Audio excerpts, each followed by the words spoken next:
ये हो गया सर स्टार्ट। तो कल हम लोगों ने क्लास ए का एक मूविंग क्लास लोड देखा था। हाँ और सर, कैसे उसको लगा। एक बार शॉर्ट में ब्रीफ कर देंगे हाँ, फिर वही कर आप। रहा हूँ। हाँ, और उससे क्या कैसे रिपीट लगाना है होने वो से। भी। हाँ, बोलिए सिंह साहब।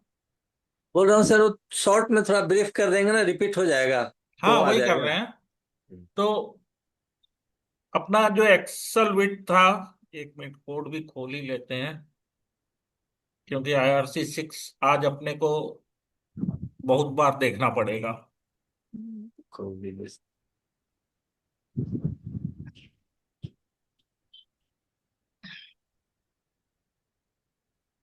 तो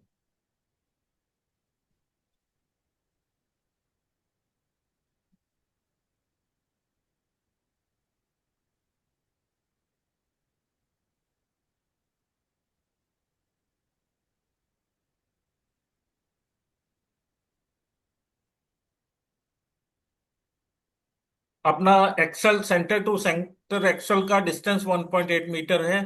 हाँ सर। एक मिनट, इसको क्रॉप ही कर लें यहाँ पे। हम्म। 0.5, 1.8, 0.9 और क्या। ये वाला जो था। 1.8, हाँ सर। तो इसको क्रॉप करने की तो जरूरत है नहीं, ये तो फिक्स ही है। बाकी हाँ ये ये जो लोडिंग वाला था, इसको हम लोग ले लेते हैं। हाँ, ये वाला ले लीजिए सर, ये डिस्टेंस वाला काम आएगा। Driving vehicle total 18.8 metre. नहीं, इसको याद रखने का जरूरत नहीं है। ये तो जब भी आपको लगाना है, आप कोड में देखो और वहां से लगा लो बस। जस्ट रेफरेंस के लिए अभी इसको यहाँ पे रख रहे हैं।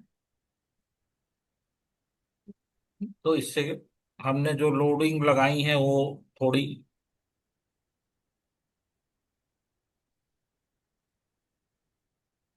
ठीक है। हाँ तो सर। 1.8 मीटर का मेरा डिस्टेंस है। हमारे व्हीकल की लेंथ पूरी 18.8 मीटर है, हाँ सर। जो कि यहाँ पे ये डिस्टेंस से कैलकुलेट की हुई है। हाँ, एटीन ये पॉइंट यहीं एट यहाँ।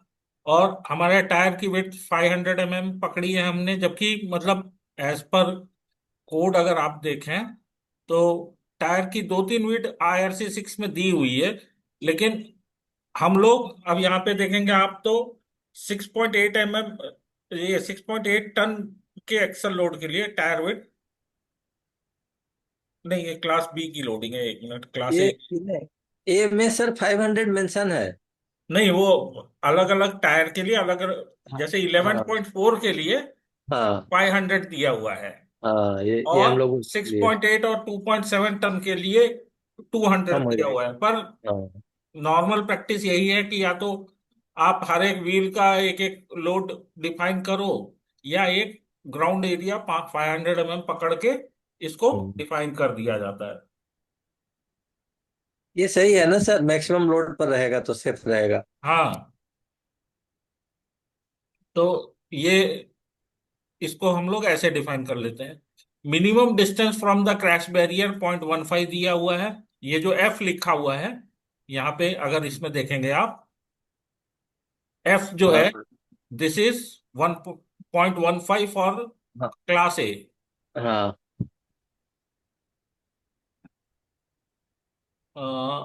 Minimum clearance F between outer as of wheel and roadway face of the curve and minimum distance is given in table 3। तो हम्म। टेबल 3 अपने को कहता है F 150 mm hmm. For all carriageway width.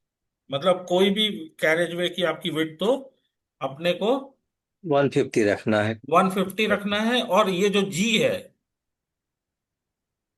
ये जी above 6.1 में सब में 1.2 रखना है। अच्छा। तो tyre to tyre distance one one point point eight to 1.2 रखना है।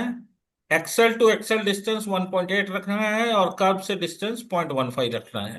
हम्म। ठीक है। अब इसी को हाँ यूज सर। करते हुए हम लोग अपना स्टैट जनरेट करेंगे। क्रैश बैरियर हमारा 500 है। हम्म। Increment of load in longitudinal direction, मतलब एक्स डायरेक्शन में हम जो लोड बढ़ा रहे हैं वो पॉइंट टू पॉइंट। फाइव पे बढ़ा रहे हैं। हाँ सर। और increment of load in transverse direction, इसको हम 0.5 पे कर रहे हैं।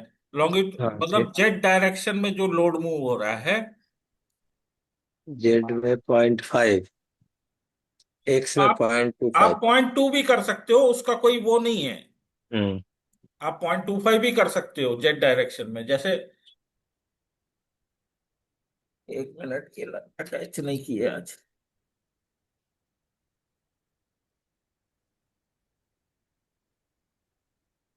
जैसे मान लीजिए अभी आपका, हम लोग का ये स्लैब है। हाँ सर। तो मेरा पहला व्हील जो होगा वो क्रैश बैरियर से 0.9 पे होगा। हाँ सर। 0.9। दूसरा व्हील जो होगा वो यहाँ से 2.7 पे होगा। तो यहाँ पे मेरे दो लोड लग गए।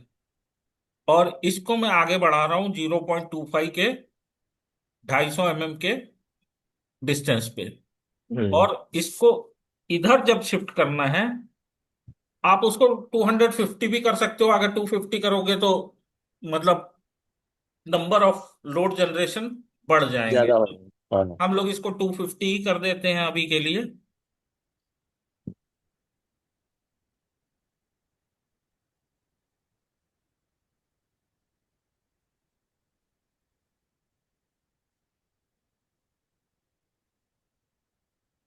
तो इसके ऊपर रख दिया इसलिए अभी माउस नहीं चल रहा। तो हम लोग इसको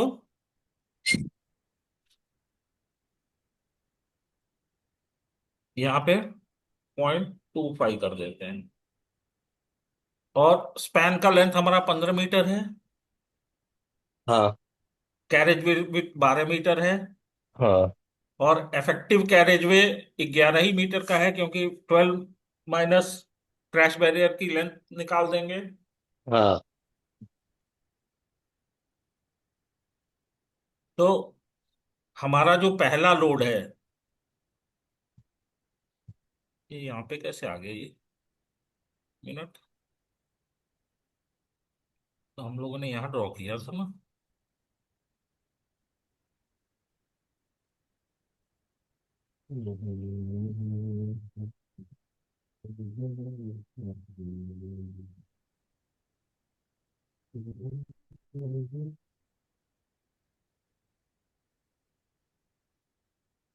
ये स्क्रीन पे कैसे आ गया।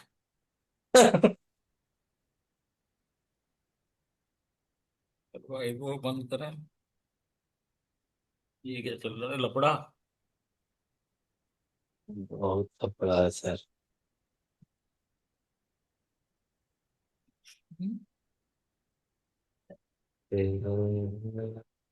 सेलेक्ट भी नहीं हो रहा है ये। क्या हो गया सर? ये पता नहीं कैसे ये स्क्रीन पे आ गया है, और ये हम इसको डिलीट, जबकि हम बनाए तो व्हाइट बोर्ड पे ही हैं। हाँ, अब यहाँ आके चिपक गया। हाँ वही। ये व्हाइट बोर्ड पे नहीं है, ये कहीं और बन गया है लग रहा है। हो सकता है।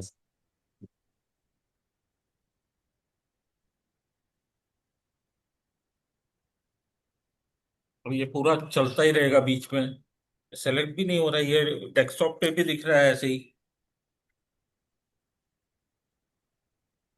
कंट्रोल जेड करने से भी नहीं जा रहा है। हमको तो आता भी नहीं खुद। जो लोग यूज करता है वो लोग को तो मालूम रहता है, एक खट से मिनट, कर देगा। इरेजर से निकालते हैं हो जाएगा। हाँ। देखिए अब सर, आप करते हैं तो आपको इरेजर याद आ गया। हमको तो याद नहीं है। नहीं, हम बोले व्हाइट बोर्ड पे है तो यहाँ पे हो जाना चाहिए। चलिए ठीक है। तो अब हमारा लोड जनरेशन, और लोड जनरेशन ज्यादातर एक्सेल में ही करना चाहिए, कि इससे क्या होता है कभी भी आपको नेक्स्ट टाइम जब लगाना है लोड, कुछ भी नहीं हाँ। करना है, सिर्फ आपको अपना स्पैन का लेंथ चेंज करना है और विड्थ चेंज करना है। अब हाँ। देखिए यहाँ पे 11 मीटर तो हमारा इफेक्टिव कैरेज वे विड्थ आ गया। लेकिन हम्म। कोड कहता है कि मेरे को जो लोड है, वो फुल बेस में लगाना है सर। नहीं फुल विड्थ में तो लगाना है। हम्म। लेकिन भाई ये मेरा क्रैश बैरियर है, हम्म। और यहाँ पे ये क्रैश बैरियर है। ठीक। ठीक है। तो मेरे को मेरे क्रैश बैरियर से 0.15 तक ही मेरा लोड जा सकता है, इसके आगे नहीं जाएगा। और यही चीज यहाँ भी है कि 0.15 तक ही मेरा लोड जाएगा, इसके आगे नहीं जाएगा। अच्छा, हाँ, ये तो गैप रखना। तो 500 mm प्लस 0.15 प्लस टायर का 500, 500। 500 का हाफ, 250। तो ये होता है 0.9।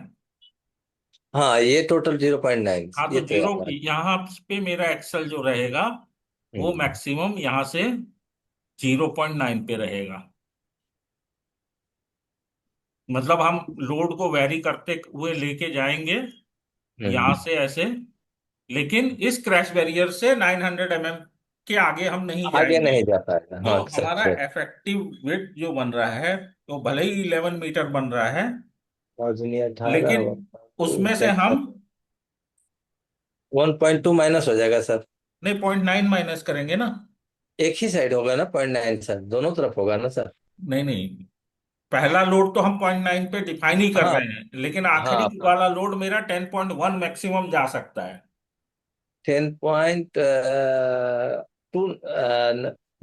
10.2 ना सर, 9.8, 1.2 नहीं, पे चलेगा। 11 माइनस 0.9 ना। अच्छा, 11 माइनस। नहीं सर, क्रैश बैरियर को हम ऐड कर रहे हैं ना सर। नहीं, क्रैश बैरियर पॉइंट तो क्रैश पॉइंट नाइन में सर क्रैश बैरियर इंक्लूडेड है सर। हाँ, तो यहाँ पे तो वो 10.2 आएगा सर, एक बार डायग्राम में चेक कर लीजिए सर, ये 0.1 से कुछ प्रॉब्लम आ जाएगी स्टैट में। 11.1 तक। 11.1 तक, हाँ, उस तरफ से 0.9। हाँ, तो उस तरफ से 0.9। ठीक है। हाँ, हाँ। अब ये हम लोगों ने, हमारा नंबर ऑफ लोड जनरेशन कैसे कैलकुलेट हो रहा है? हमारा number of load generation calculate हो रहा है, मेरा व्हीकल का जो लंबाई है 18.8 मीटर, इसको यहीं पे लिख देते हैं। 18.8 का लिखे थे सर।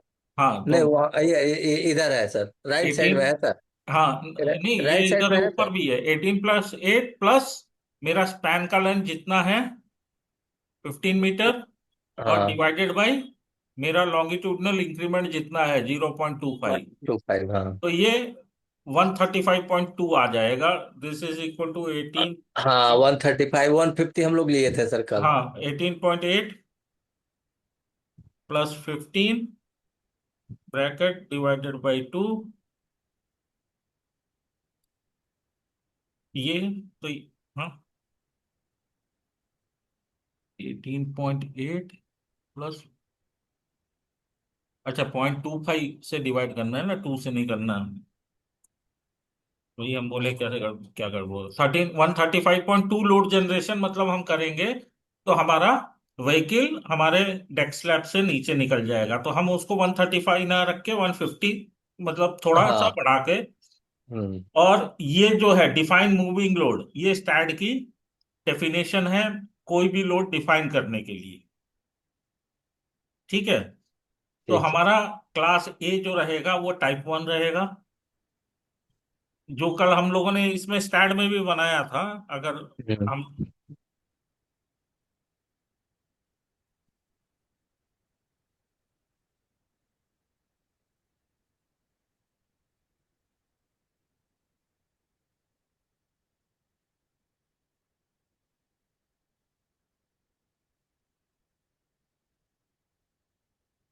तो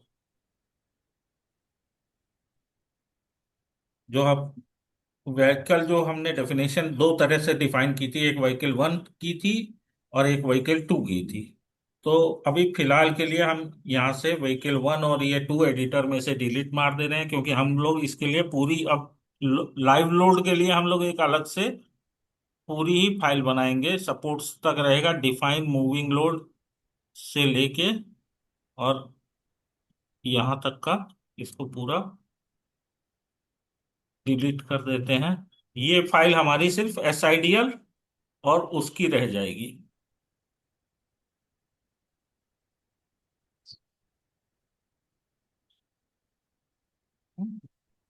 ये क्या हुआ? लोड केस, डेड लोड और ये सब क्यों उड़ गया? ये हम्म। क्या हो रहा है सर?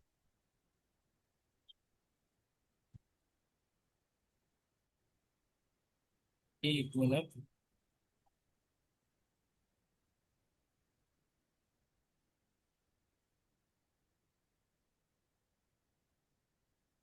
चलो कोई नहीं, डेड लोड उड़ गया वो तो हम लगा देंगे।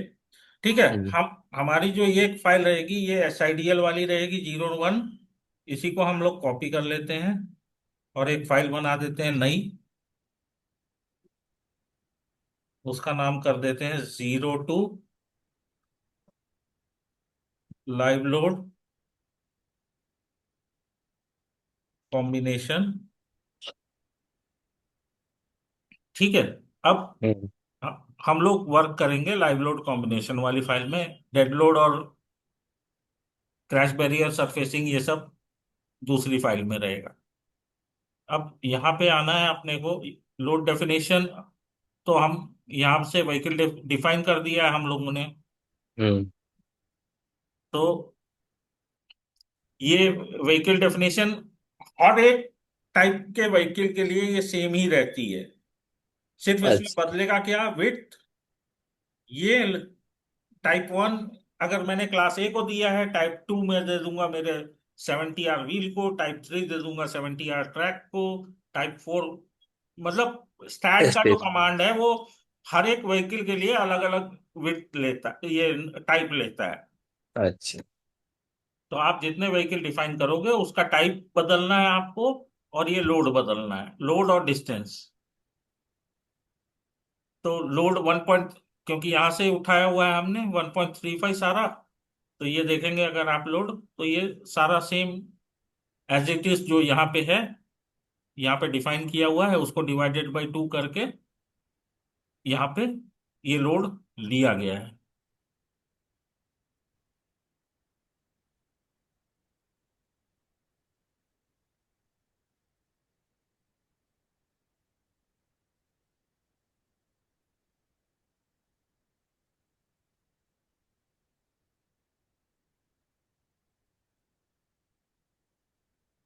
1.35।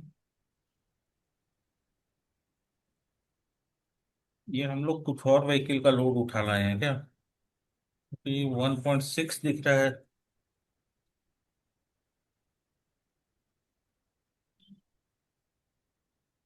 अच्छा हाँ, ये सही है ना, 2.7।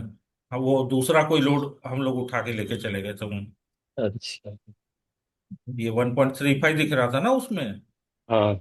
उसमें कुछ गलत दिख रहा था। तो वही वो लग रहा है क्लास B व्हीकल को हम लोग वहां उठा के लेके चले गए थे। ये क्लास A है।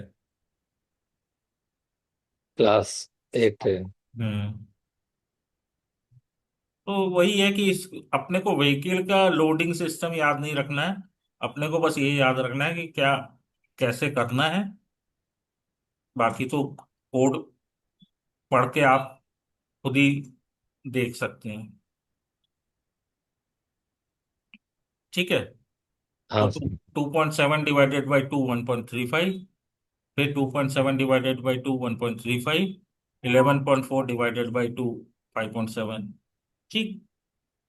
और व्हीकल की विड्थ हमने यहाँ डिफाइन कर दी WID में, 1.8 मीटर है।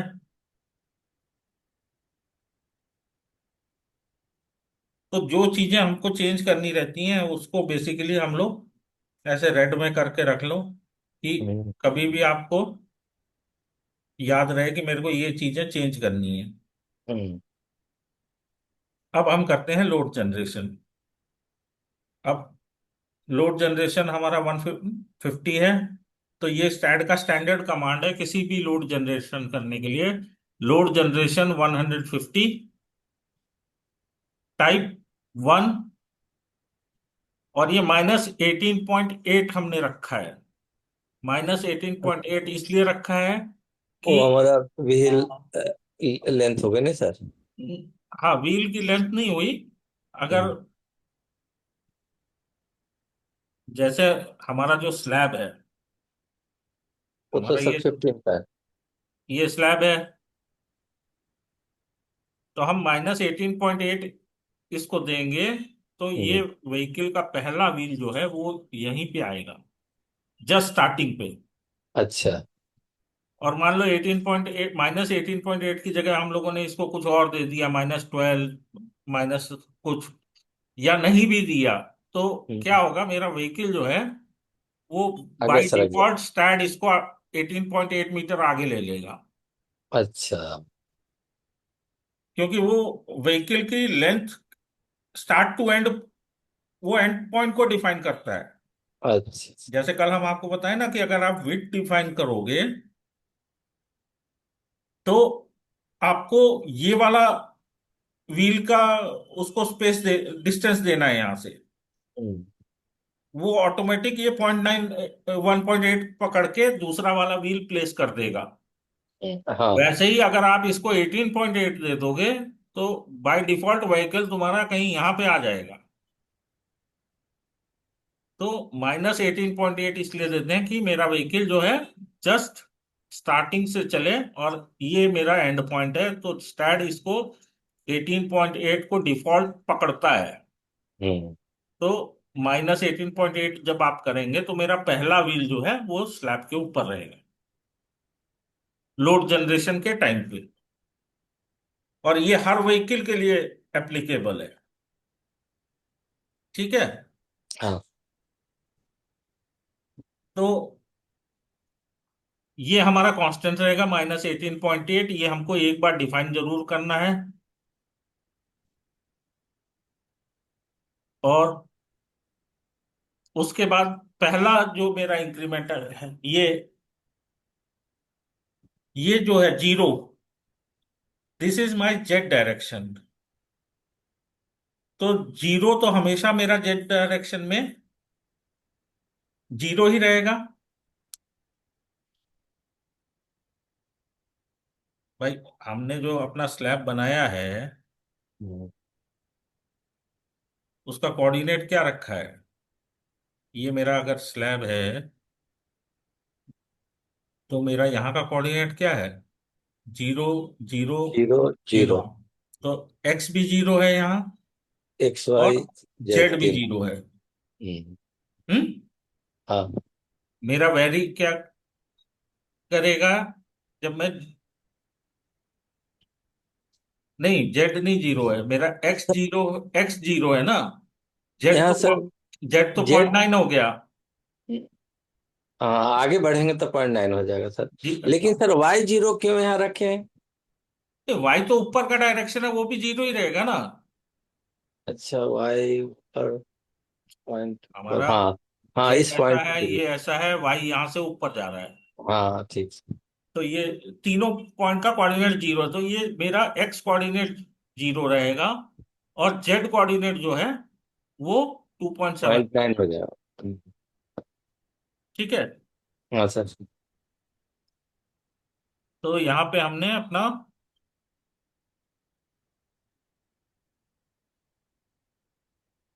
एक्स दिवाकर। कोऑर्डिनेट 0 रखा है, और जेड कोऑर्डिनेट 2.7 मेरा रख दिया। ये मेरा पहला व्हील जो है वो डिफाइन हो गया। दिवाकर जी की आवाज नहीं आ रही सर। हाँ सर, सुन रहा हूँ सर। हाँ। ठीक है। अब ये 2.7 इसलिए डिफाइन किया है क्योंकि हमने विड्थ डिफाइन कर दी है यहाँ।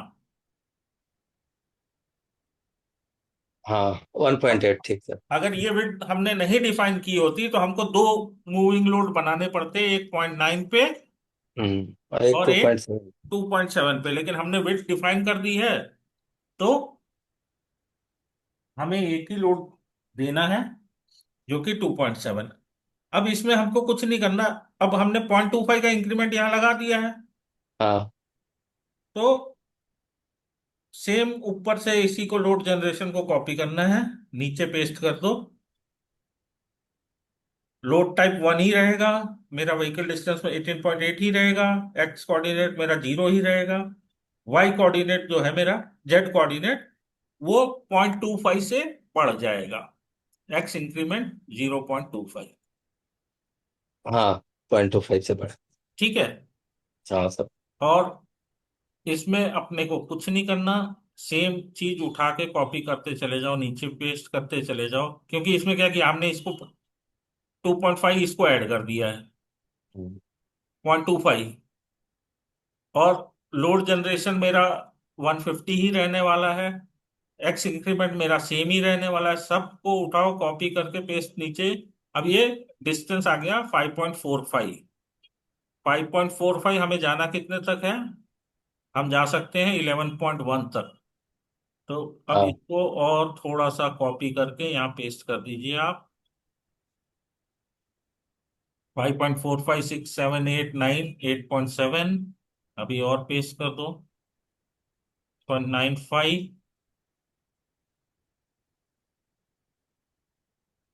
9.2, 9.45, 9.7, 9.95, 10.2,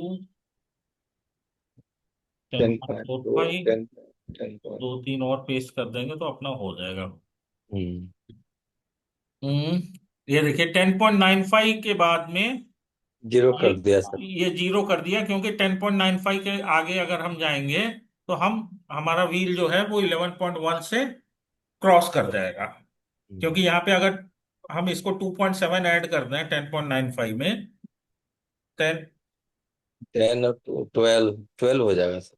हाँ तो वो उसको ऑटोमेटिक जीरो 2.7 ऐड कर, नहीं 0.25 ही ऐड होगा ना।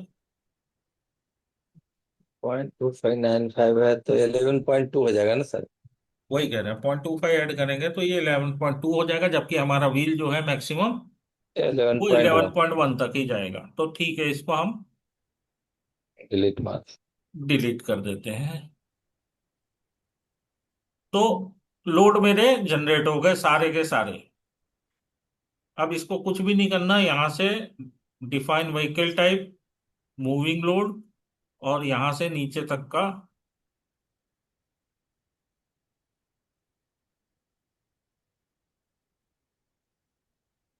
कॉपी करो। अपने स्टैंड में चलते हैं।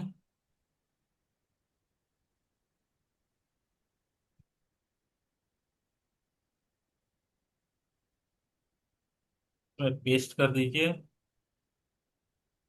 अब देखिए कितने आराम से सारे आपके मूविंग लोड क्लास ए के डिफाइन हो गए हैं। यहाँ देखिए व्हीकल डेफिनेशन भी आ गई, टाइप 1।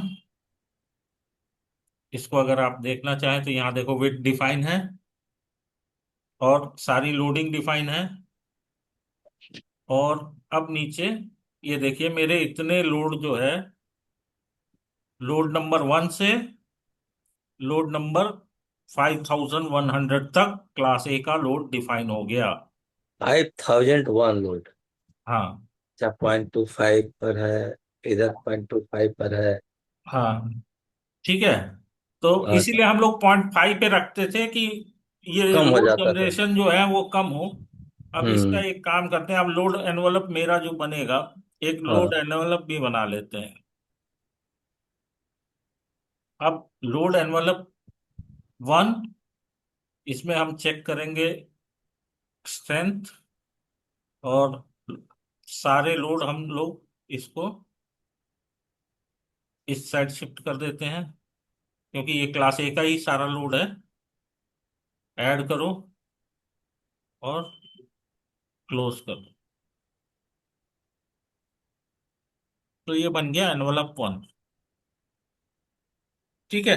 अब लोड जनरेशन अगर देखना है तो अब इसको कुछ नहीं करना, रन करो एनालिसिस को। हम्म,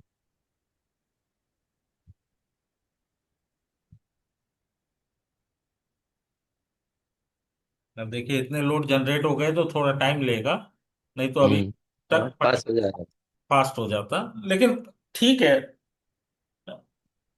उसमें कोई बहुत ज्यादा टाइम नहीं लगता है, बहुत लगेगा 30 सेकंड।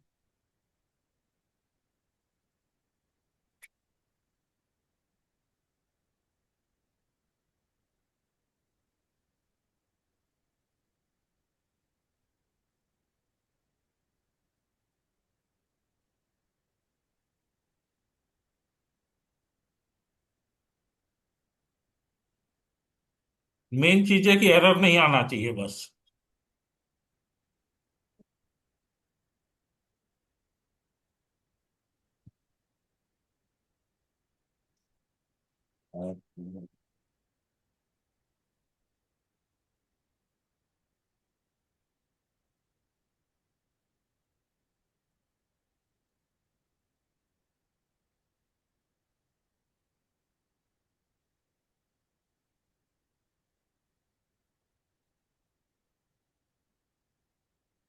ठीक है, कोई वन एरर आ गया, क्या है?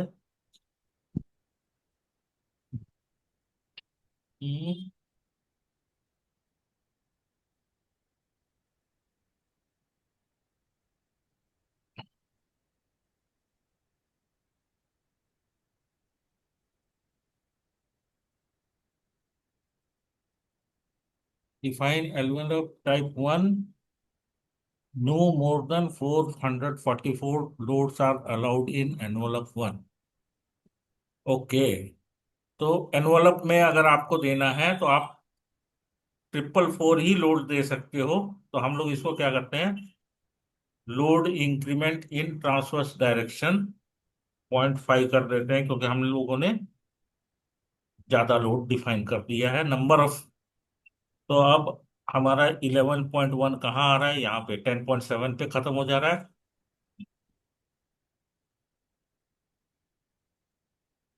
इस सबको डिलीट कर देते हैं।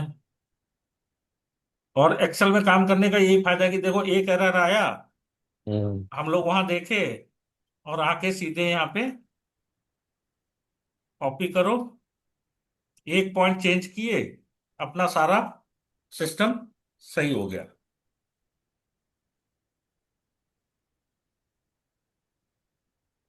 तो अगर आप एनवलप बना रहे हैं तो आपको 4444 से ही नीचे ही रखना है। और अब हमारा एनवलप नया बनाना पड़ेगा, इसको डिलीट कर देते हैं और सेव कर दो। वन एरर फिर आ गया, क्या आया एरर?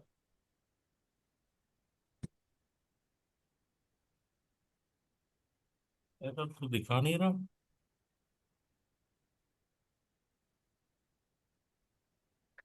ओहो,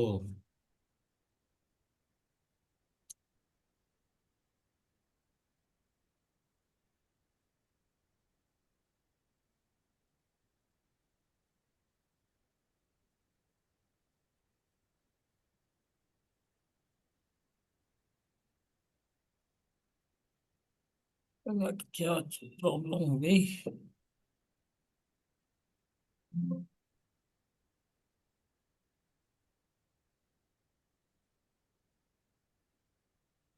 ये एडिटर खुला हुआ है।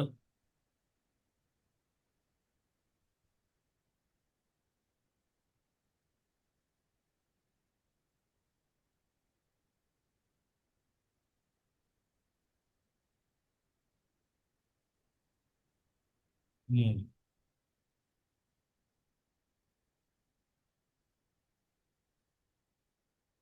ठीक है, हमारे लोड जनरेट हो गए। हाँ सर। अब इसमें हम लोग एनवलप ऐड कर देते हैं। एनवलप, यहाँ पे स्ट्रेंथ या सर्विस चेक लेना पड़ता है, नहीं नहीं लोगे तो वो एक वार्निंग देगा। एरर नहीं देगा लेकिन वार्निंग देगा। ऐड करके क्लोज कर देते हैं। एनवलप वन हमारा बन गया। अब चलते हैं इसका, हो गया अभी।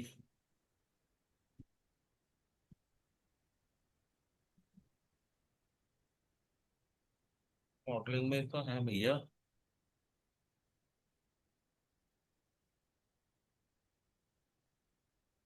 हो गया। फिर अभी एनालिसिस नहीं रन कर रहा है क्या था, मिनट, शायद कुछ तो।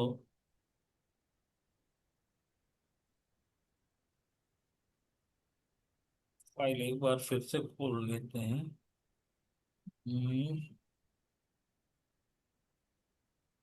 Live load combination,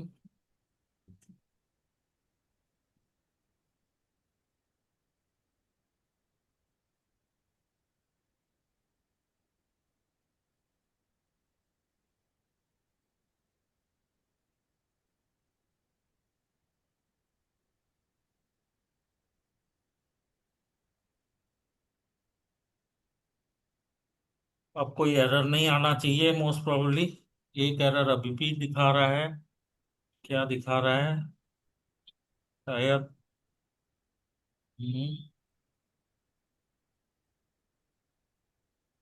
define command for load generation should. Define command में कुछ गलती हो गई क्या? अच्छा, ये load type additional moving load message suppressed. Load generation 150। Define moving load distance, ये लोड टाइप 1। एरर क्या आ गया? Define moving load. Error define.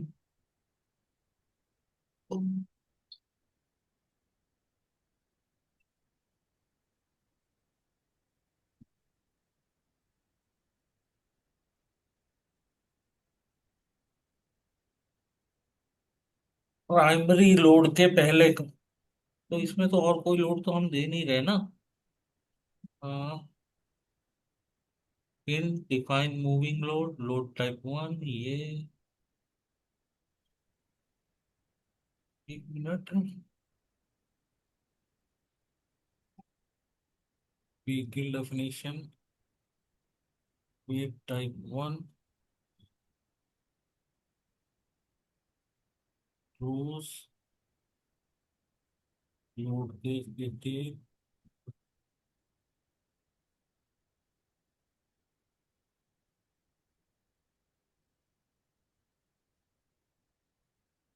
Define moving load में क्यों एरर दिखा रहा है भैया?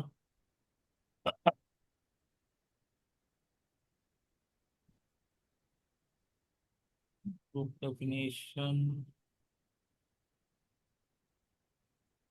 Define moving load type 1, 3.4 distance ये हो गया, लोड जनरेशन हो गया टाइप 1।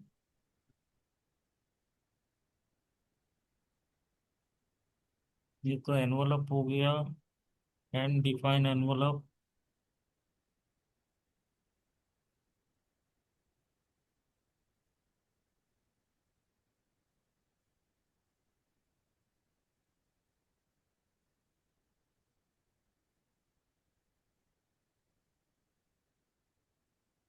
ये क्या एरर आ गया भैया?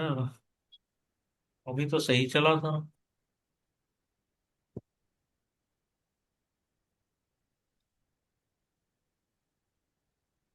Moving load error.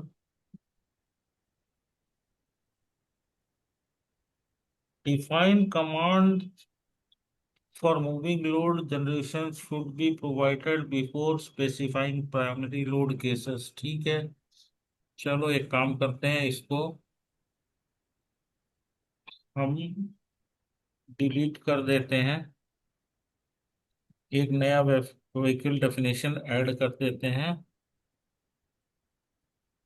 Define load 1 with 1.8। और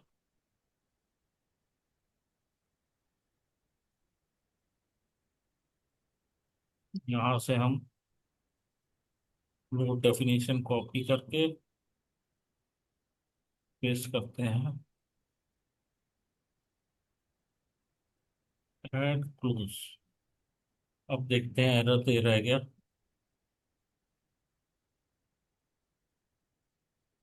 भी एरर आ रहा है।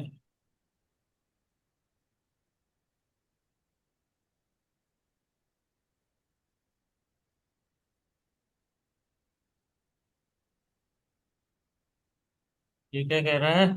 Load required to be specified defining envelopes. अब इसने लोड डिफाइन लोड नीचे कर दिया।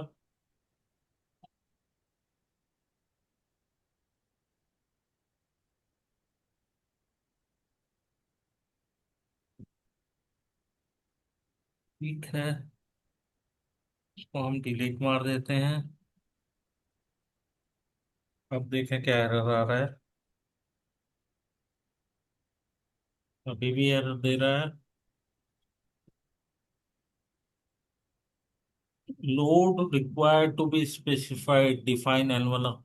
डिफाइन एनवलप तो डिलीट कर दिए ना यार।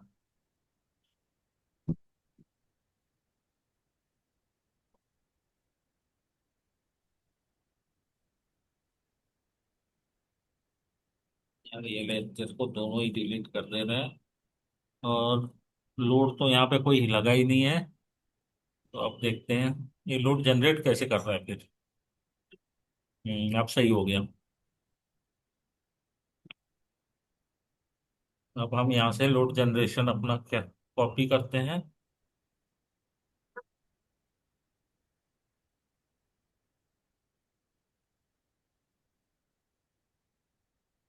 एडिटर में चल के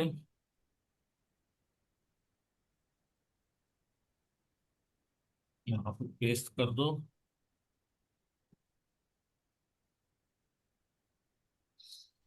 ये आपके हो गए लोड सारे जनरेट। अब envelope add, envelope number 1 strength, इसको सबको ले लो यहाँ पे। Add close.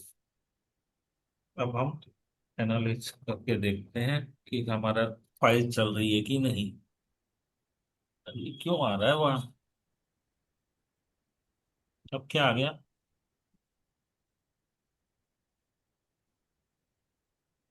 Define command of load generation.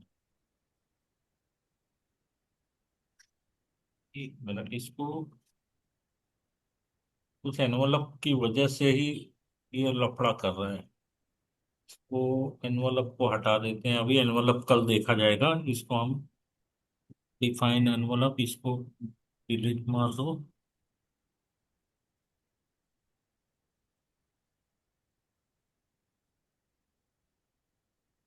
Analyse PP2 errors आ रहे हैं, क्या हो गया अब।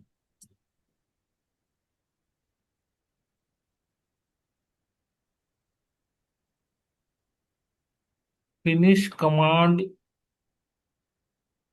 इन लोड डाटा। लोड डाटा में कहाँ फिनिश लग गया भैया।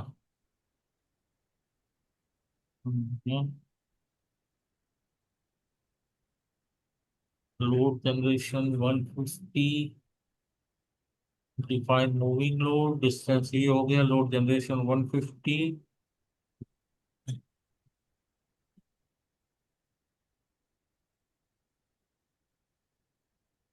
तो ठीक है, वार्निंग तो ठीक है। यहाँ पे हमने किया, ये भी ठीक है। लोड जनरेशन 150 भी ठीक है। 4.2 ये भी। 2.7 load generation 150। Type 1 3.2 load generation finish कहाँ लग गया है 2 बार। लोड डाटा में फिनिश कहाँ है। Load 150 type 1 18.8। क्या मालूम क्या हो। अभी तक तो सही चल रहा था। कल तो सही हो गया था। हम्म। डिफाइन मूविंग लोड फिनिश कहाँ लग गया है इसमें।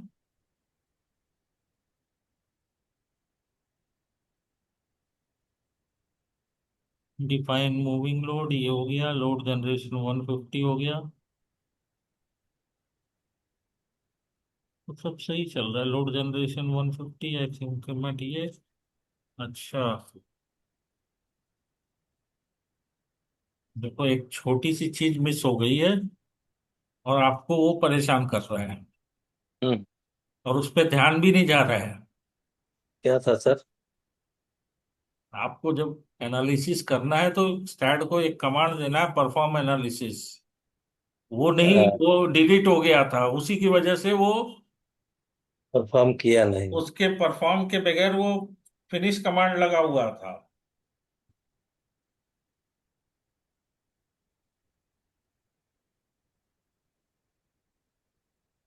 और उस पे नॉर्मली क्या होता है कि जब आप रेगुलर वो कर रहे हैं तो उस परफॉर्म एनालिसिस वाला जो वो फंक्शन है ना, हम्म या तो आप मैनुअल कमांड दे रहे होते तब तो सही था। अब हमको लगा कि वो परफॉर्म एनालिसिस तो हमने पहले से ही लगा रखा है, हम्म तो साला एरर आ कहाँ से रहा है, उस पर ध्यान नहीं जा रहा कि परफॉर्म एनालिसिस। देखिए एक सिंपल सा एक कमांड नहीं था, उसकी वजह से एरर कहीं और दिखा रहा था कि एनवलप में गड़बड़ है, इसमें गड़बड़ है, आपने लोड कमांड में फिनिश पहले दे दिया, तो आदमी का ध्यान क्या फिनिश पे ही जा रहा है। हम्म। अब देखो कोई एरर नहीं, यहाँ या तो आप वहां पे परफॉर्म एनालिसिस लिख लो, या ये एनालिसिस और प्रिंट में यहाँ पे आके ऑल करके ऐड करना पड़ता है। तो क्योंकि हम लोग स्टैट एडिटर में ही सारे काम कर रहे हैं तो अपना ध्यान वहां जाता नहीं है। अब देखिए आप मॉडलिंग में, अब हम एनवलप बनाएंगे तो वो बन जाएगा फटाक से, क्योंकि लफड़ा कहीं और हो रहा था, अपना ध्यान कहीं और हो गया। एनवलप टाइप 1 स्ट्रेंथ, ये सबको इधर ले आओ, ऐड,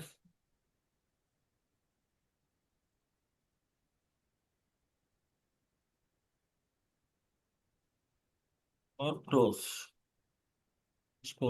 क्योंकि हमने स्ट्रक्चर में चेंज किया है तो एक बार फिर से एनालिसिस करना पड़ेगा, तो उसमें कोई बहुत ज्यादा टाइम तो लगेगा नहीं अभी।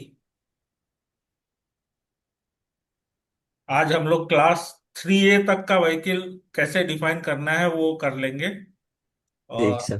बाकी मंडे को फिर मतलब 70R W, 70R track, class A plus 70R, 70R plus class A, वो सबको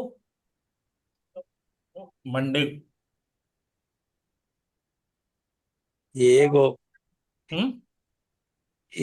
परफॉर्म शूट करके ये हम लोगों का दिमाग खराब किया। आपका एनालिसिस कर दिया। नहीं देखिए, आप ये चीजें आप लोगों के लिए भी अच्छी है कि आप लोगों को भी पता चले कि एरर क्या आ सकते हैं। स्टैट में ऐसा कुछ, जब हम एक्सेल में काम करके वो स्टैट को इनपुट दे रहे हैं तो ऐसा कोई हम्म मेजर एरर आना नहीं चाहिए, लेकिन छोटे छोटे एरर जो होते हैं, हो गया ना। हम्म। अब यहाँ पे हम लोग देखिए अब लोड चलते कैसे हैं, ये देखिए ये लोड डिफाइन हो गया। अब इसको लोड वैल्यू भी ऑन कर देते हैं, अप्लाई, ओके। ये देखिए अपना पहला लोड जो है वो 3.4 टन का है, जो कि जस्ट अपने एच पे एंटर किया। सर इसको थोड़ा एक कीजिए, कॉर्नर हाँ, नहीं आ रहा है सर। चार। जूम, हाँ और ठीक है। थोड़ा सा, और सर थोड़ा, बस और सर, और थोड़ा राइट साइड कीजिए। वो फर्स्ट एंड जो है ना, 0 0 वाला, वो कट रहा है। यहाँ पे नेटवर्क प्रॉब्लम होगा सर, मेरे में साफ दिख रहा है। नहीं दिख रहा है साफ। नहीं, हमारे स्क्रीन पे नहीं आ रहा है सर। राइट साइड में जाना है सर, लेफ्ट में कॉर्नर ऊपर वाला यहाँ पे हाँ अब आया, अब आया। ठीक हाँ है। हाँ, अब आ गया सर। अब आप देखिए मेरा मूविंग लोड हाँ डिफाइन हो देखिए, अब गया। लोड आ गया ना, उस समय लोड नहीं आ रहा। ये देखिए व्हीकल भी पूरा दिख रहा है, हाँ।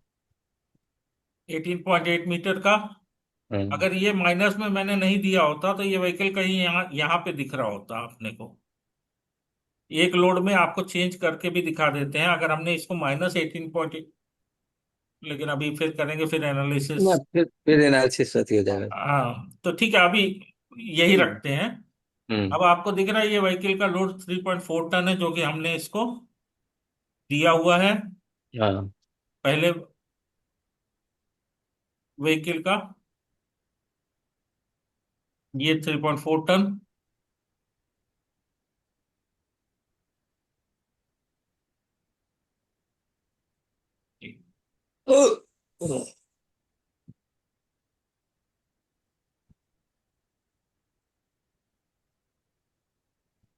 हम्म, ठीक है, अब इसको हम लोड जनरेशन को आगे बढ़ाते हैं, देखिए व्हीकल मूव होगा, ये देखिए। ठीक है, हम्म। हमारा व्हीकल अपना आगे मूव कर रहा है, और जैसे जैसे हमने लोड जनरेशन दिए हुए हैं वो वैसे वैसे आगे मूव करेगा, और आगे हम चलते जाएंगे तो वो जेड इंक्रीमेंट भी ऑटोमेटिक,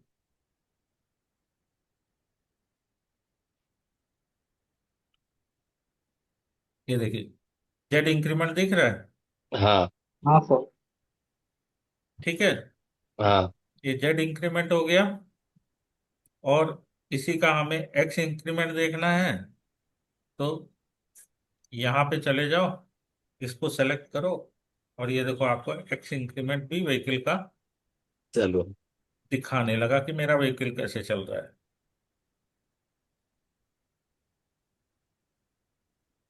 ठीक, ठीक सर।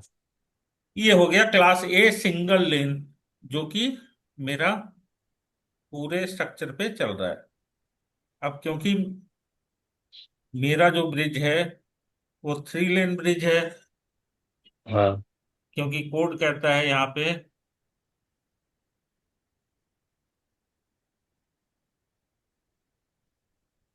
कोड में स्पेसिफाई किया हुआ है कि आपको कितने से कितने तक सिंगल लेन लेना है, कितने से कितने तक 2 लेन लेना है, और कितने से कितने तक 3 लेन और अबोव लेना है। ये देखिए यहाँ पे 9.6 metre and above but less than 13.1। हम्म। अगर ठीक है। मेरा 13.1 से कम भी है तो भी मुझे 3 लेन लेना है, जबकि 13.1 में अगर आप कैलकुलेट करो 3.5 मीटर के हिसाब से, तो वो 4 लेन का ब्रिज हो जाएगा। अगर हम 3.5 की विड्थ पकड़े तो, 7, 14, 4 की नहीं होगा ना सर?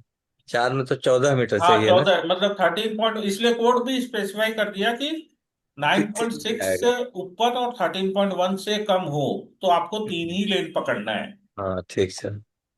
और उसमें भी फिर कोड ने क्या कहा है कि अगर आप 70 आर चला रहे हो, हाँ। 1 lane of 70 are for every 2 lane with 1 lane of class A, मतलब अगर आप 1 लेन 70 आर चला रहे हो तो ये मान के चलो कि वो 2 लेन ऑक्यूपाई कर रहा है। अच्छा। मतलब जब आप 1 लेन 70 आर चला रहे हो, हाँ। इसको इस पे समझते हैं।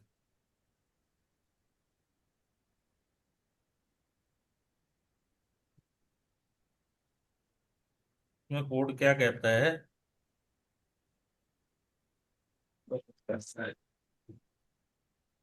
कि ये मेरा ब्रिज है, डेक का वो बना रहे हैं, इसीलिए हम सबसे पहले डेक स्लैब पढ़ाए थे कि ये कॉन्फ़िगरेशन डेक वाली ज्यादा। अगर मेरा, पहले तो कोड कहता है मेरा 70 आर चलेगा तो यहां से कुछ क्रैश बैरियर से शायद 1.2 या कुछ स्पेसिंग पे चलेगा। ये क्लास ए और 70 आर में अलग अलग है इसको। 70 आर में सर वो बताए थे क्या डिस्टेंस था? हाँ, अभी वो देख लेते हैं हम लोग। ठीक है, तो ये हम्म। 1.2 पे चलेगा, उसके बाद 70 आर चलेगा, मतलब दोनों एक्सल ऐसे होंगे। और जब मेरा 70 आर चल रहा है तो वो 2 लेन ऑक्यूपाई करके चलेगा, यानी 7.5 मीटर ऑक्यूपाई ले ले। करेगा। आपका दूसरा लोड जो है वो 7.5 मीटर के बाहर ही होना चाहिए, उससे अंदर नहीं होगा। 7.5, 8.5, ठीक है, वो अभी हम लोग कोड से देख लेते हैं। हैं? 7।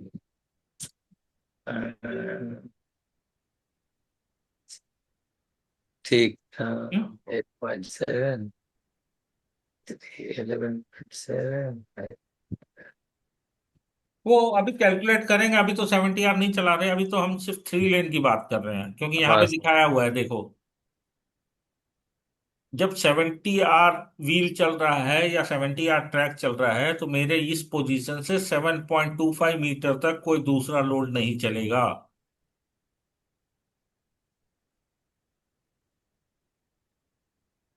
No other vehicles permit 7.25। हाँ तो सर। अगर मैं 70 आर को क्लास ए की जगह रख दूं और ये 1.2 मीटर फ्रॉम द कर्ब होना चाहिए या क्रैश हम्म। बैरियर।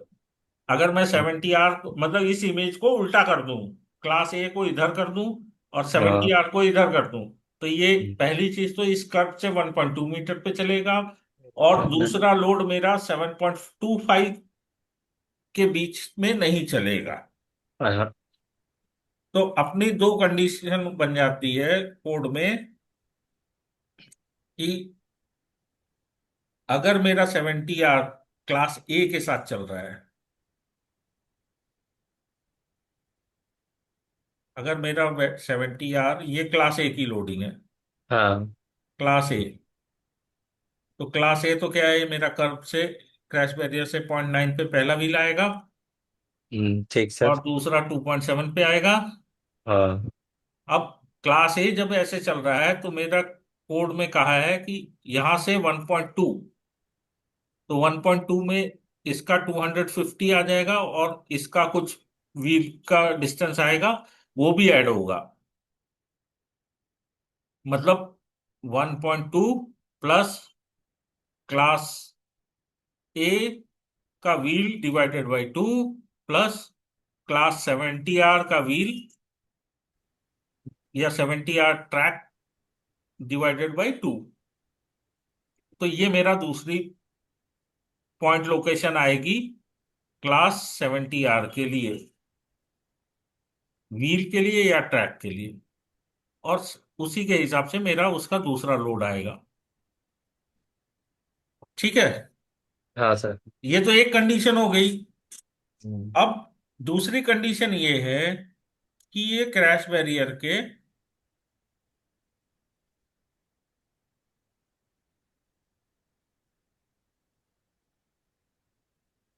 1.7 मीटर पे मेरा पहला लोड क्लास 70 आर का आ गया, व्हील या ट्रैक दोनों का। हम्म।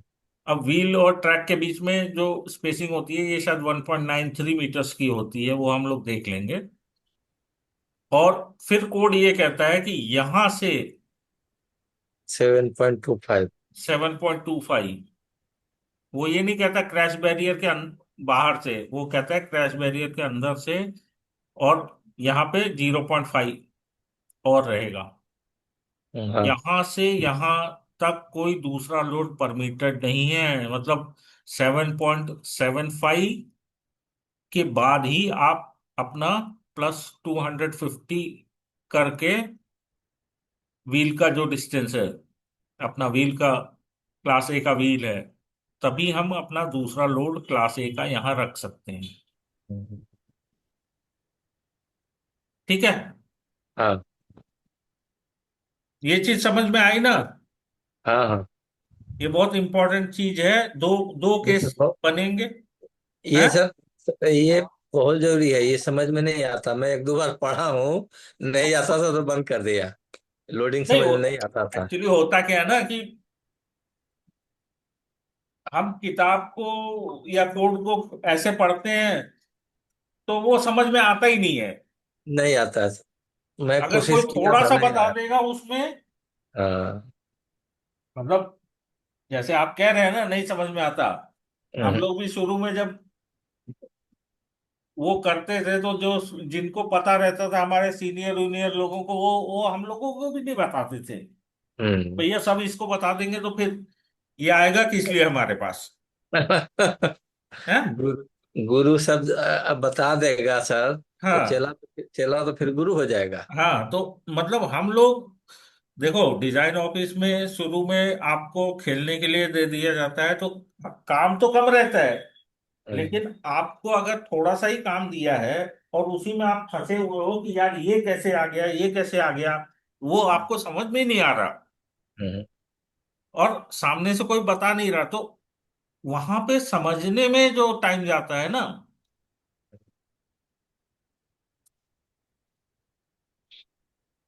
हम आपको कह रहे हैं एक एक ब्रिज की डिजाइन जो है हाँ सर। वो मुश्किल से आधे दिन में कर सकते हैं। हम्म। ये जितने deck slab, girder, abutment, pile, open foundation, मतलब आधे से पौने दिन का काम है। अगर लेकिन जैसे आप बता रहे हैं ना सर, स्टैड और एक्सेल को कंबाइंड करके, हाँ, तो हो जाएगा सर। तो वही कह रहे हैं कि डिजाइन करने में टाइम नहीं लगता। डिजाइन करने के बाद जो रिविजन्स होते रहते हैं ना, हाँ। उसमें टाइम खराब होता है। हम्म। अब हम चलते हैं क्लास ए टू लेन पे। अब देखिए, आपको क्लास ए टू लेन दिख रहा है। क्लास ए प्लस क्लास है, हाँ सर। 1.8, 18.8, 0.5, वन वो फाइव तो सब सेम ही रहेगा जो आपका वहां पे रहा है। हाँ हाँ हाँ, इधर भी वही है 18.8। हाँ, अच्छा ये क्लास ए हाँ। की डेफिनेशन है बस। यहाँ पे क्लास ए, अब वहां पे हमने सिंगल लोड डिफाइन किया था। अब एक और लोड डालेंगे। यहाँ पे हमने ये जो लोड जनरेशन किया था, हम्म। अगर आप देखो तो ये एक ही दिया था, टाइप वन -18.8, ये दो बार हो जाएगा। और ये 2.7 के साथ में एक और लोड आ जाएगा। अब आप यहाँ देखो, ये 2.7 रहेगा। इसमें एक्स्ट्रा आ गया है कुछ, टायर विथ क्रैश बैरियर 0.5, 0.15, और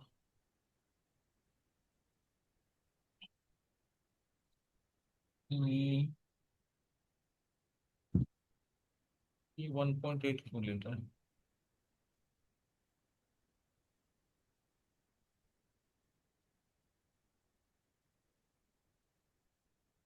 हम्म,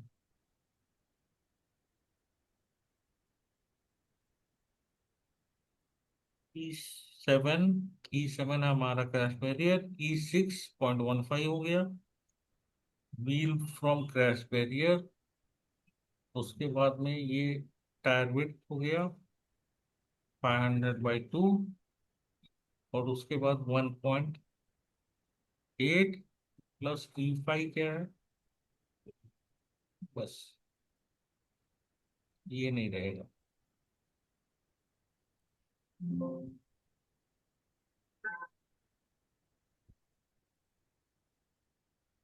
ठीक है, ये 2.7 हो गया। और हाँ। 2.7 के बाद मेरा अगला लोड जो आएगा वो 6.45 पे आएगा। क्योंकि कोड के हिसाब से, अब आप देखो, तो ये कहता है कि दो क्लास ए के बीच में ये जो जी है ये 1.2 रहेगा। 1.2 प्लस 500, दोनों टायर का स्पेसिंग, दोनों टायर की विड्थ जो है 0.25 यहां से ऐड होगी, 0.25 यहां से ऐड होगी। तो 1.7 प्लस 1.8, तो हमारा जो भी लोड आया 2.7 प्लस 1.7 प्लस 1.8, ये हो गया 6.2।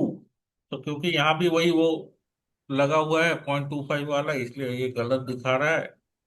इसको हम लोग सही कर लेते हैं, ये हो गया 6.2। ठीक है। हम्म। तो पहला लोड मेरा 2.7 मीटर पे है, दूसरा लोड 1.5 प्लस 1.8, क्योंकि हमको राइट साइड का, बाहर का जो वी एक्सल है वो डिफाइन करना है। और हम जा सकते हैं 11.35 तक। इस केस में हम लोग जा सकते हैं 11.35। 11.35, ये चेक करना पड़ेगा, यहाँ पे कम था ना, ये 11.1 था। 11.1 बोलेंगे तो 12 माइनस क्रैश बैरियर हमने किया था 900, तो यहाँ भी तो 900 ही रहेगा। नाइन क्रैश हंड्रेड का बैरियर गैप हो गया, चाहिए। ये हो गया, और ये plus tyre with divided by 2। 11.6। एक मिनट, सेम इसी को कॉपी कर देते हैं ना, क्योंकि 11.1 ही रहने वाला है फाइनल वैल्यू। हाँ सर, 11.1 के आगे तो नहीं जाएगा ना, नहीं परमिट कर रहा है ना। बस हो गया ना। देखो हम्म। एक्सेल में काम करने का यही फायदा है। ये शीट हमने सेम इसी शीट को कॉपी करके बनाई है, हम्म। और सारे सेल सेम ही है। अब यहाँ भी लोड जनरेशन 135 ही आ रहा हम्म। वाह, 135, ठीक, हाँ सर। है ना। हाँ, तो यहाँ भी उतना ही हमने है। 150 कर दिया। हम्म। अब ये जो डिफाइन मूविंग लोड है, ये, वो जो लोड, नंबर ऑफ लोड, जो हम लोग 0.25 को 500 कर दिए थे ना सर। हाँ तो इसमें ऑलरेडी ट्रांसमिट। 500 पे ही है ना। हाँ, तो 500, क्योंकि वो फिर 5,000 कर दे रहा था। हाँ ये 500 पे ही है। ठीक है सर। अब मूविंग लोड यहाँ डिफाइन करने की जरूरत नहीं थी, लेकिन ठीक है, वही शीट कॉपी हुई है तो यहाँ भी मूविंग लोड डिफाइन हो गया है, तो लोड नंबर तो हमारा 1 ही है। अब लोड जनरेशन टाइप 1 -18.8, जीरो। पहला लोड पता ही है आपको, ऐड करके क्रैश बैरियर ये वो सब 2.7 आएगा। और दूसरा लोड उसी में 1.7 प्लस 1.8 ऐड करना है हमको। इसमें कुछ नहीं करना। 2.7 प्लस 1.7 प्लस 1.8, 6.2। ठीक है। हाँ। अब कुछ भी नहीं किए हम लोगों ने इसमें। टू 2.7 में हमने 0.5 का इंक्रीमेंट दे रखा है, हम्म। तो 0.5 ऐड कर दिया, और 6.2 में 0.5 ऐड कर दिया, ऑटोमेटिक मेरा इंक्रीमेंट बन गया। और इसको कॉपी करके हमको जाना है कहाँ था, 11.1 तक। 11.1 तक। तो ये हम आ गए हैं 8.2 तक। एट, आगे बढ़े। 2, 3, 9।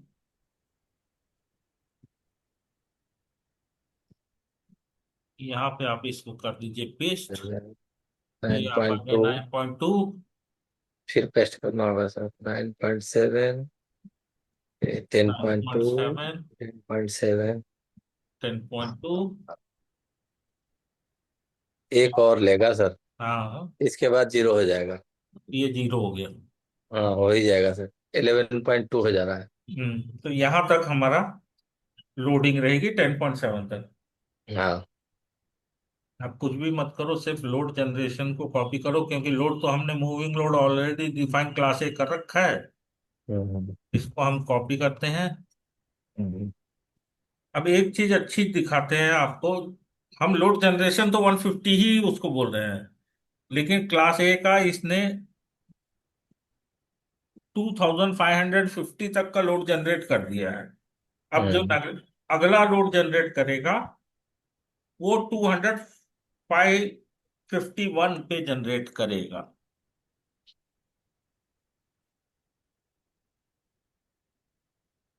अब इसको वन एंटर। फिफ्टी तो 150 तो सर हम सिर्फ उसके लिए निकाले थे ना सर, 18.8, और विड्थ क्या लिए थे, 2.7। हाँ लेकिन मतलब सिंगल लेकिन लेन अब के तो, लिए हमने इतना लोड डिफाइन किया था ना, टू थाउजेंड लेकिन फाइव जब हंड्रेड हम फिफ्टी स्पेस दे के रोल कर दिए तो रोल करने में तो बढ़ जाएगा ना, वो तो टोटल को निकाल दे रहा है ना। हाँ अब ये यही चीज है कि भले ही, अब ये देखिए, हमारा क्लास ए जो था हाँ। वो 2250 तक क्लास ए था। हम्म। अब 2251 से लेके एंड तक मेरा क्लास ए 2 लेन हो गया। हम्म। अगर ये चेक करना है तो आप अगर एनवलप में जाएंगे तो आपको ये दिख जाएगा कि आपका क्लास ए का 2550 तक था। हाँ। 2550 तक क्लास ए था। तो मतलब क्लास ए यहाँ, फर्स्ट लेन। हाँ ये 2550 तक का जो लोड है, ये क्लास ए का सिंगल लेन लोड है। हाँ और उसके आगे 2551 का क्लास ए 2 लेन लोड है, जो 4050 तक जनरेट हो रहा है। जी सर। तो इसमें कुछ भी नहीं याद करना है आपको। 2551 और 4050। दिवाकर तुम 4050 याद रखो और आरपी सिंह ठीक साहब है सर। 2551 याद रखिए। हम्म, एनवलप अपने को यहाँ पे एडिटर में आइए, डिफाइन एनवलप, इसी को कॉपी करिए,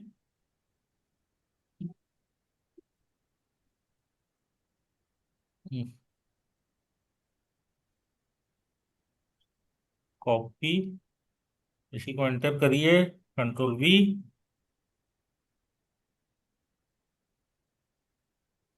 पहला मेरा था 2551। 2551 और लास्ट था 45।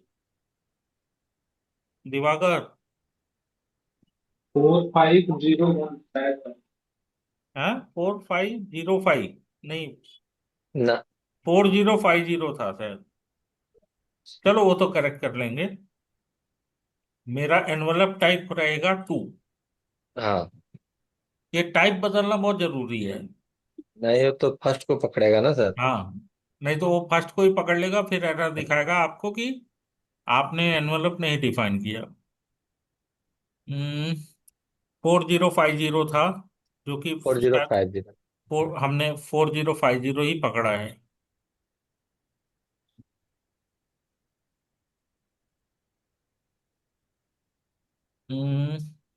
एनवलप 2 4050। ठीक हाँ। है, हम्म, तो मेरा दूसरा एनवलप भी डिफाइन हो गया। कुछ भी मत करो, एक बार एनालिसिस करके देख लो कहीं कोई लोचा तो नहीं मार रहा फिर। हम्म। देखिए एक एरर, एरर आ गया सर। एरर कहाँ से आ जाता एरर तो आना नहीं चाहिए। चलिए बढ़िया है आप लोगों के लिए भी कि error. Define command for load generation should be provided before specifying. ये प्राइमरी लोड तो कर दी है ना।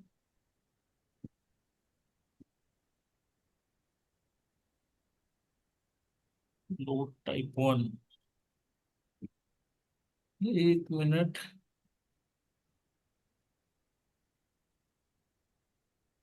टाइप 1 ही चल रहा है ना। हम्म, फिर से परफॉर्म एनालिसिस वाला तो कुछ लफड़ा नहीं हो गया, वो एरर कहीं और दिखाता है। परफॉर्म एनालिसिस नहीं किए हम लोग। नहीं नहीं, परफॉर्म एनालिसिस यहाँ लिखा हुआ है। हम्म, अ, तो और क्या था, एक परफॉर्म था। एक मिनट एक मिनट, वो आ जाएगा समझ में। वो एक्चुअली एरर जो है ना, ये कहीं और का एरर कहीं और दिखाता है। हम्म। Error, define command for load generation should be provided before specifying the primary load data। Define envelope हो गया, यहाँ पे इसने एरर दे दिया, ये लोड जनरेट हो रहे हैं, ठीक है।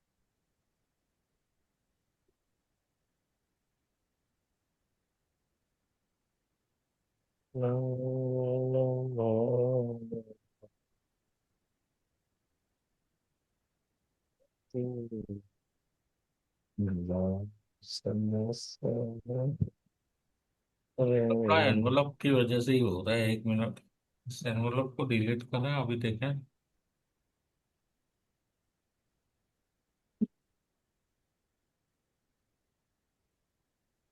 ये एरर आ रहा है।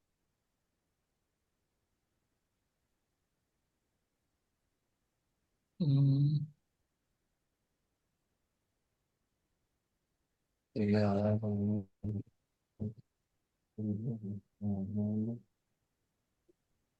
काम करते हैं, रुक जाओ।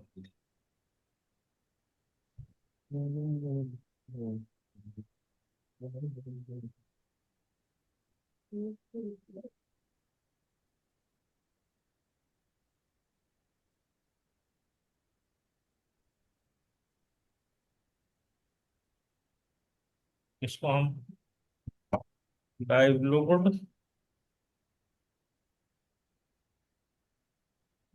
क्लास ए, ये सिंगल लेन हो गया। इसी को कॉपी करते हैं और यहाँ पे पेस्ट करते हैं और इसको रीनेम करते हैं लाइवलोड क्लास 2A।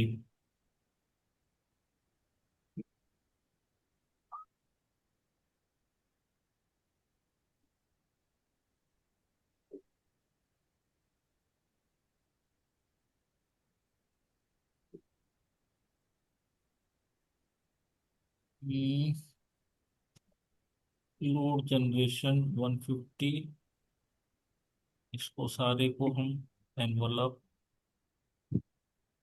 इसको डिलीट मार देते हैं और क्लास A टूलेन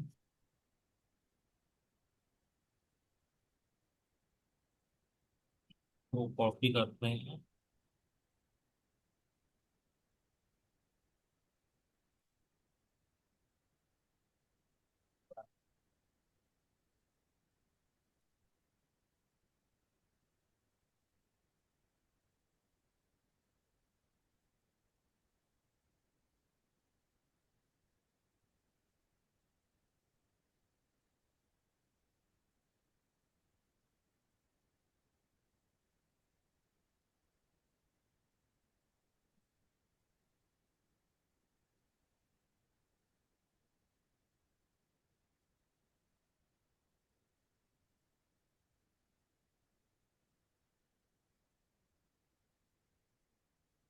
ठीक है, इसको टूलेन को हमने अलग से बना दिया। आप देखते हैं क्या चलता है।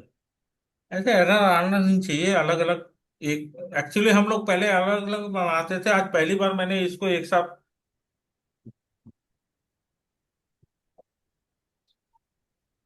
और ये एरर आ क्यों रहा है इसको भी मंडे को।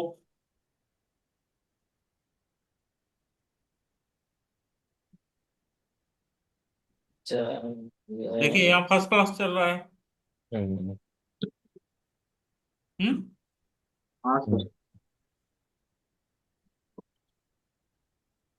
यहाँ अब इसी फाइल को हम लोग कॉपी करते हैं हम्म। और इसको थ्री लेग क्लासे बना देते हैं।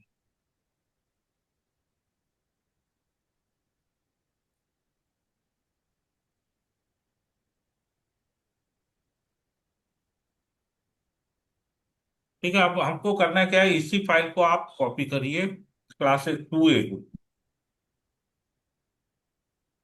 और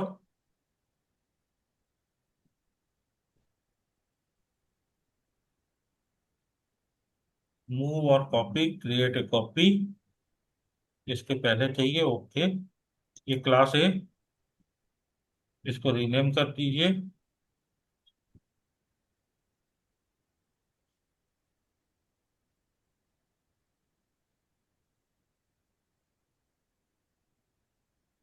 री डैश ए। ये हो गया आपकी क्लास ए 3 लेन की फाइल। इसमें कुछ भी नहीं करना। यहाँ जो लोड जनरेशन है इसमें एक इंसर्ट कर दीजिए। सेम ये जो कॉपी किया है इसी को यहाँ पे कर दीजिए। मेरा तीसरा लेन जो है वो 9.7 पे आ जाएगा क्योंकि इसमें हमने वो सेम फॉर्मूले लगा रखे हैं। और उसके बाद यहाँ पे एक लाइन और इंसर्ट करके ये जो है इस लाइन को यहाँ कॉपी कर दीजिए। तो ये 10.2 पे आ गया, लेकिन हमको आना है 11.1 तक।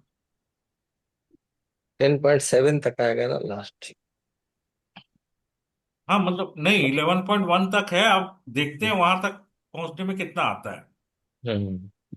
अब ये लोड जनरेशन को सेम ऐसे ही कॉपी करिए, यहाँ एंटर मार दीजिए, 10.7 आ गया। और मेरे को नहीं लगता इसके बाद में ये आगे पांच बार जाए। 5 बार आगे नहीं जाएगा, 0 हो जाएगा ना, 11.2 हो जाएगा सर। ये देखिए 0 हो गया। हम्म। ठीक है, तो इसको हम डिलीट मार देते हैं और डिफाइन मूविंग लोड से ये कॉपी कर लेते हैं। और ये फाइल मेरी क्लास ए 3 लेन है। यहाँ पे आते हैं।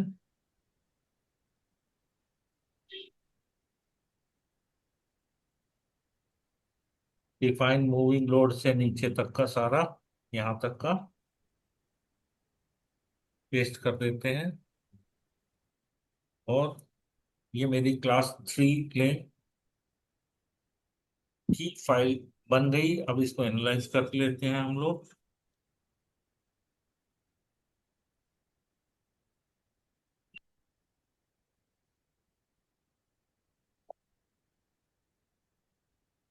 ठीक है, अब पोस्ट प्रोसेसिंग में आ जाओ आप।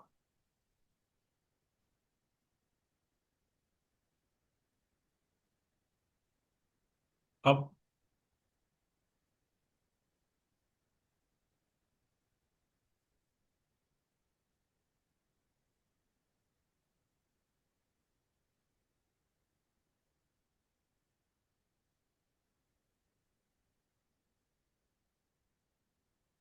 यहाँ से हम लोड वो चालू कर देते हैं, और इसको लोड वैल्यूज भी चालू कर देते हैं।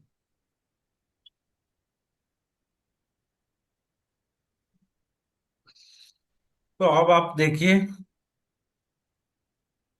मेरा 3 लेन का जो लोड है, इसको बंद कर देते हैं ताकि थोड़ा बढ़िया दिखे। ठीक है, हम्म। एक सेकंड जरा, मेरा कंप्यूटर बैटरी लगाना है।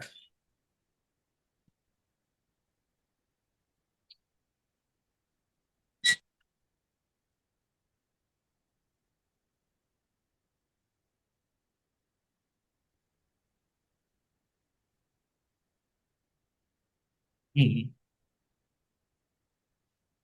अब आप देखिए, लोड जनरेशन 1 पे मेरे तीनों लोड जो हैं वो बिल्कुल गर्डर के स्टार्ट में, गर्डर के नहीं, स्लैब के स्टार्ट में है। हाँ। अब इसको हम आगे बढ़ाते हैं, तीनों लोड।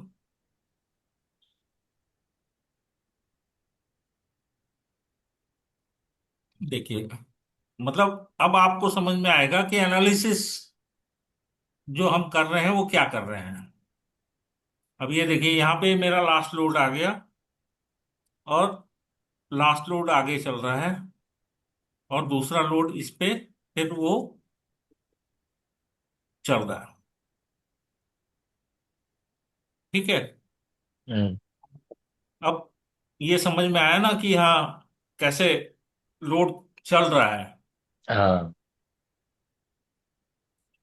तो आज हमने क्लास ए 1 लेन, 2 लेन, 3 लेन का सबका लोड लगा दिया। हम्म। अब कल क्लास 70 आर व्हील, मंडे को मंडे 70 को। R track, class A 70 R wheel, class A 70 R track, और एसपीवी, इसकी लोडिंग करने के बाद में। अच्छा, आज एक चीज और डिस्कस करनी थी। अभी 8:55 हो गए। चलो, मतलब नहीं, आज तो वो डेड लोड हट गया ना उस पे से। तो हाँ।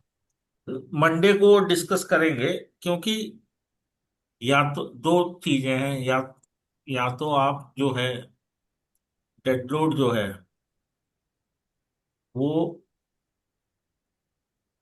आप खुद स्टैट से कैलकुलेट कर लो, या यार ये क्या है?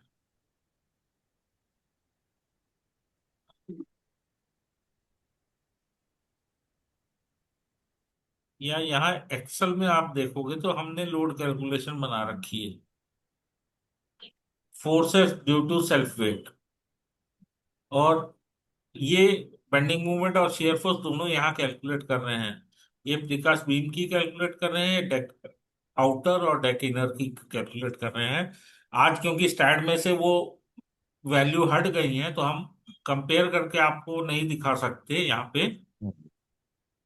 कल मंडे को जब करेंगे तो स्टैट में वो वैल्यू रहेगी, और हम ये दिखाएंगे कि dead load of the structure can be calculated manually also. STAAD की जरूरत नहीं है, आप सिर्फ यहाँ से डायरेक्ट, और यहाँ से जब आप कैलकुलेट करते हो ना, ये थोड़ा ज्यादा ही आता है मैनुअल। अच्छा। मतलब ऐसा नहीं है कि बहुत ज्यादा आता है, 0.5%। 0.4%, 0.5% ज्यादा आता है। तो अगर आप कोई चीज डेड लोड मतलब बेंडिंग मोमेंट या shear फोर्स ज्यादा ले रहे हो तो उस पर कोई ऑब्जेक्शन नहीं करता, कम नहीं होना चाहिए। लेकिन ये एक मेथड है जो मैनुअली भी आप अपना बीम का डेड लोड और डेक स्लैब का बेंडिंग मूवमेंट आप यहाँ से निकाल सकते हो। ये एक्चुअली आज ही एक्सप्लेन करने का मूड था, लेकिन वो उसमें से हट गया फाइल। हम्म। तो वो हम डेड लोड और एसआईडीएल सरफेसिंग और क्रैश बैरियर उसमें लगा देंगे, और मंडे को इसको एक बार दिखाएंगे कि मतलब कितना एक्यूरेट मैनुअल भी है और स्टैट भी है। ठीक। उसमें बहुत ज्यादा फर्क नहीं आता, हम्म। मतलब 2-4% इधर उधर होता है। मतलब स्टैट की वैल्यू कम ही आती है, जो हम मैनुअल करते हैं वो थोड़ी ज्यादा बे- अगर बेंडिंग मोमेंट सर हमारी मैनुअल से ज्यादा आती है तो थोड़ा उससे तो सेफ ही है ना। कम रहेगी तो मान लीजिए ठीक है हम कम पे कर रहे हैं डिजाइन, नहीं, वही ज्यादा अगर वही कह थोड़ा रहा हूँ कि हमारी हाँ, 2-4% ज्यादा ही आती है मैनुअल में। तो लेकिन सेफर है। तो बहुत लोगों को ये नहीं मालूम कि आप मतलब लोग करना नहीं चाहते कि आप बेंडिंग मूवमेंट मैनुअली भी निकाल सकते हो हम्म। बीम और डेक का अपने एक्सेल में।